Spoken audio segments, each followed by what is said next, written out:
20 वर्ष आली आहेत, पण रोनाल्डो अजून संपलेला नाही आहे. आज पोर्तुगल वर्सेस उझबेकिस्तानची मॅच बघत होतो आणि अचानक मी माझ्या लहानपणी गेलो. माझ्या भावाच्या कॉम्प्युटरवर रोनाल्डोचे मँचेस्टर युनायटेडचे व्हिडिओज बघायचो. तेव्हा मला फुटबॉल कळायचं नाही, मँचेस्टर युनायटेड काय आहे, चॅम्पियन्स लीग काय आहे हे काहीच माहीत नव्हतं. पण एक गोष्ट फक्त कळत होती की हा 7 नंबर ना खूप वेगळा आहे. पण आज त्याने परत एकदा सांगितलं, लेजंडला जज करू नका, लेजंड वेट करतो मग तो आन्सर देतो. त्याच्याकडे ऑलमोस्ट सगळं आहे, champions league, Euros, goals, record, golden boot. Virat Kohli 18 वर्ष थांबला होता त्या एका कपसाठी. रोनाल्डो गेले 21 ते 20 वर्ष खेळतोय. कदाचित ट्रॉफी येईल ना येईल माहीत नाही, पण आपला चाइल्डहूड हिरो अजूनही आपल्याला इन्स्पायर करतो की बिलीव्ह करा.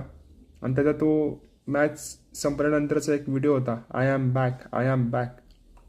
ही एक शिकवण आहे की स्वतःवरती बिलीव्ह करा, गोष्टी चेंज होतील. तुमच्या ड्रीमच्या मागे पळा, काय ना काहीतरी होईल.